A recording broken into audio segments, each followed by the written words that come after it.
দীর্ঘদিন প্রতিবেশীদের ওপর আধিপত্য বিস্তার ও রাজনৈতিক চাপ প্রয়োগ করে চলা ভারতের অবস্থান এখন দুঃসহ সংকটে। দক্ষিণ এশিয়ার সুপার পাওয়ার হওয়ার মোহে একের পর এক রাষ্ট্রকে বশ্যতা স্বীকারে বাধ্য করার অপচেষ্টায় লিপ্ত দেশটি এখন নিজের তৈরি ফাঁদেই আটকে গেছে।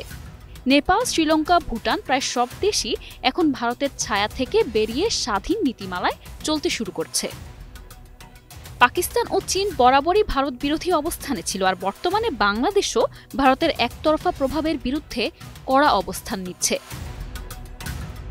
বিশেষ করে বাংলাদেশে হিন্দু নির্যাতনের অভিযোগ সাজিয়ে আন্তর্জাতিক মহলে চাপ সৃষ্টির ভারতীয় প্রচেষ্টা এখন বুমেরাং হয়ে ফিরে আসছে। একদিকে ভারতের প্রকৃত চেহারা উন্মোচিত হচ্ছে, অন্যদিকে বাংলাদেশের সাম্প্রদায়িক সম্প্রীতির পরিবেশকে বিপন্ন করে তুলছে এসব অভিযোগ। বাংলাদেশ সরকার এবং জনগণ এখন ভারতের এই কৌশলের বিরুদ্ধে স্পষ্ট অবস্থান নিচ্ছে। পতিত হাসিনা সরকারের প্রতি ভারতের অতিমাত্রায় পক্ষপাতমূলক আচরণ এবং সেই সরকারের পতনের পর ভারতের প্রতিক্রিয়া কূটনৈতিক দেউলিয়াপনারই প্রকাশ। নতুন অন্তর্বর্তীকালীন সরকারের নেতৃত্বে বাংলাদেশ এখন এক সাহসী পদক্ষেপের পথে হাঁটছে। ডক্টর মোহাম্মদ ইউনূসের নেতৃত্বে দেশের অর্থনীতি নতুনভাবে ঘুরে দাঁড়াচ্ছে। মাত্র ৮ মাসে বিদ্যুৎ ও জ্বালানি খাতে বিপুল পরিমাণ ঋণ পরিশোধ, বৈদেশিক মুদ্রার রিজার্ভে স্থিতিশীলতা এবং বিনিয়োগ পরিবেশের উন্নয়ন একটি শক্ত বার্তা দিচ্ছে বাংলাদেশ আর ভারত নির্ভর নয়। ইতোমধ্যে ভারতের চাপানো 10টি বড় প্রকল্প বাতিল করেছে বাংলাদেশ। এই প্রকল্পগুলো দীর্ঘদিন ধরেই একতরফাভাবে ভারতের স্বার্থ রক্ষায় ব্যবহৃত হচ্ছিল। নতুন সরকারের এই পদক্ষেপ দক্ষিণ এশিয়ার রাজনৈতিক মানচিত্রে এক যুগান্তকারী পরিবর্তনের ইঙ্গিত দিচ্ছে। এছাড়াও সীমান্ত পরিস্থিতিও বদলে গেছে।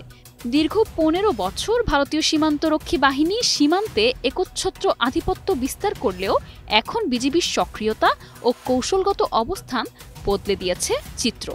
29 এপ্রিল বিএসএফ সদস্যরা সীমান্ত লঙ্ঘন করে এক বাংলাদেশি কৃষককে ধরে নিয়ে যাওয়ার সময় বিজিবির হাতে আটক হয়। পরবর্তীতে তারা ক্ষমা চেয়ে মুক্তি পায়। একইভাবে দিনাজপুরে 2 বাংলাদেশি কৃষককে ধরে নিয়ে গেলে স্থানীয় জনগণ 2 ভারতীয় নাগরিককে আটক করে বিজিবির কাছে সোপর্দ করে। বিজিবির তৎপরতায় অবশেষে পতাকা বৈঠকের মাধ্যমে 2 কৃষককে ফিরিয়ে দেয় বিএসএফ। এই ঘটনাগুলো শুধু প্রতিক্রিয়া নয়, একটি পরিবর্তিত বাস্তবতার প্রতিচ্ছবি।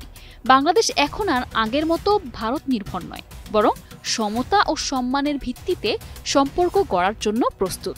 আর ভারতকে বুঝতে হবে আধিপত্য নয়, পারস্পরিক শ্রদ্ধাই টেকসই সম্পর্কের চাবিকাঠি। নিউজ ডেস্ক, একুশে টেলিভিশন।